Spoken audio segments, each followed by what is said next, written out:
you, the President of the Republic of the Philippines, His Excellency Ferdinand R. Marcos Jr.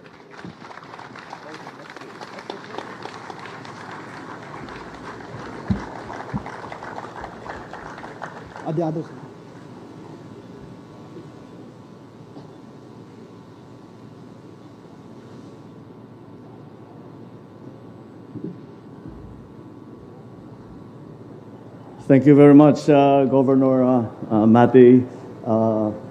Please agtugaw tayo po. For your kind introduction and your very memorable word. I'd like to greet, of course, Senator Amy, who has, after a long time, has managed to find time to, in her campaign schedule, in her campaign schedule to be with us here today. Ilocos Norte 2nd District Representative Angelo Marcos Barba. Ilocos Norte Vice Governor Cecilia Araneta Marcos. Ilocos Norte 1st District Representative. Up to now, I will tell you the truth, hindi ko masanay-sanay na binabati ko yung anak ko na pero talagang kailangan ng batiin dahil congressman na eh. So, 1st District Representative Congressman Sandro Marcos,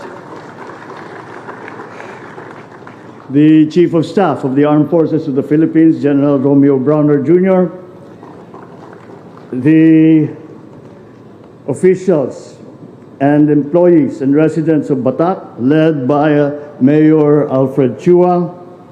And of course, my greetings would not be complete without greeting our First Lady, First Lady Lisa Araneta Marcos. All of the officials who have come here, the mayors who have joined us, the barangay chairman na napakalakas ang palakpak kanina sa suggestion ni Senator Amy, at pag-usapan natin mabuti yan. We are also visited by our friends from Isabela and from Cagayan, and we welcome them once again to Ilocos Norte. Na imbag nga bigat yu amin. Kada gitipada ken ay etek nga Ilocano na imbag nga bigat kada kayo amin.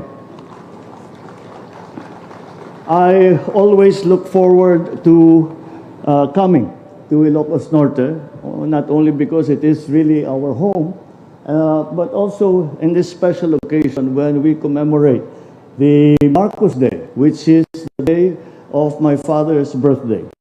And as we have seen, it is his 107th birthday. So it is inevitable when we celebrate his life and we look back and I try to find and try to think, what was it about my father? Ano ba talaga? What was his very important quality that brought him to the greatest heights of political office in the Philippines, but even more importantly, to have allowed him to, that guided him so that he could serve the people properly. And I am always reminded of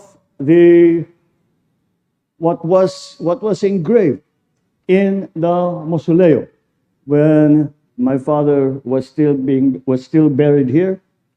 And those of you that have been to the mausoleum will remember that it was one single word, Filipino.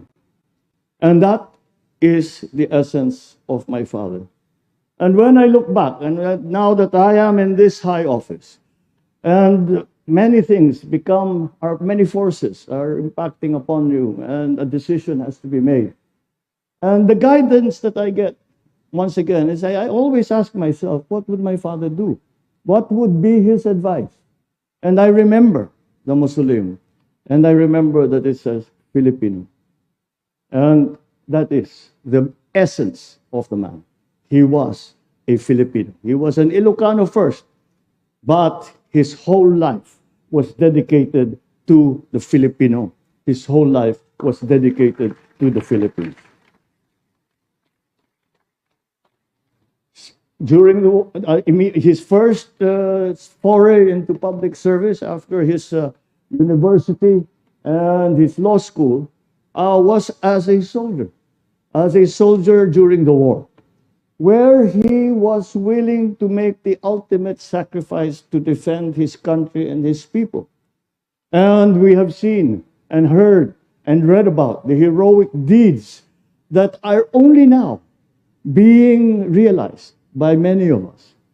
I will recount to you an experience that I had recently when I was in the United States. And I was hosted by the director of the Central Intelligence Agency, the CIA. At ang request ko sa kanila, can I see some of the records about my father where he was working with the OSS. The OSS was a predecessor of the CIA. And they allowed me. They took me to the records room and they started to show me many of the records, the reports that were given during the war that are still secret. And I mean, he was greater than even we realized. The things that he did, the things that, the sacrifices that he made for the Philippines. And I asked the CIA, maaari ba, pakopya ko, iuwi ko. Sorry, it is still classified. And that was the depth of his service to the country. After the war, after liberation, he then entered into politics. He became the 2nd District Representative of Ilocos Norte, and he served for about 10 years before becoming senator and ultimately president. And through that whole time, all that he did was to serve Filipinos. He sacrificed everything. Those of us who are with his family know of that sacrifice. And we, in our own way, were feeling that we also sacrificed because we did not see my father. We did not see my mother. They were very busy doing their work and serving the Philippines and serving Filipinos. And so when I look back now at the life that I have led, and I see what is the guiding principle that I can learn from my father. When things are confusing, when things have become so complex, what is the essence of service that my father taught me? And that is very simple, but not easy to achieve. But it is simple. Be a Filipino, serve the Filipino, protect Filipinos and the Philippines. And from that comes all of the important things that we can do. That guides us, that is the guiding principle. So, although he was always described, especially in his younger days as the GI, the Great Ilocano, he superseded that. And of course, he loved Ilocos, he loved Bataan, he loved Sarap, he loved all of you who were with him through all of the trials and tribulations that he went through. But then I suppose he saw the essence as well of Ilocanos. We are essentially, because we are Ilocanos, but we are here in the Philippines. And the greatest service that he could do was to serve the entire country of the Philippines. So if we are to continue on this important legacy that he has left us, what again will be our guide? How again do we know what is the right path to make it better for the Philippines, to make life better for all Filipinos, to make sure that the Philippines is protected, that the Philippines is secure, that the Philippines is going to flourish, that the Philippines takes its place in the community of nations in the world? And I have followed that credo from the very beginning of my term. And I will continue to follow that credo. Be a good Filipino. Be a Filipino that loves your countrymen. Be a Filipino that loves your country. And do everything and sacrifice everything to achieve that purpose, to achieve that goal, that you become a good Filipino and you leave the Philippines a better place than you found it. That is by continuing that. That is the credo that we should live by. And for that, I will be eternally grateful to my dad for the lessons that he taught us, for the values that imbued in our very souls. And that has served us all well.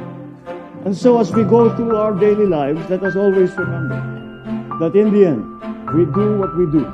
All that we do for Filipinos. All that we do for the Philippines. Let us be together in that. Let us continue that legacy of love of country. Let's continue that legacy of love of your kababayans. And I think that if we do that, that we will always be led in the right direction. Happy birthday, Dad. Naimbag ti panang kasangay. And thank you for all that you have given us.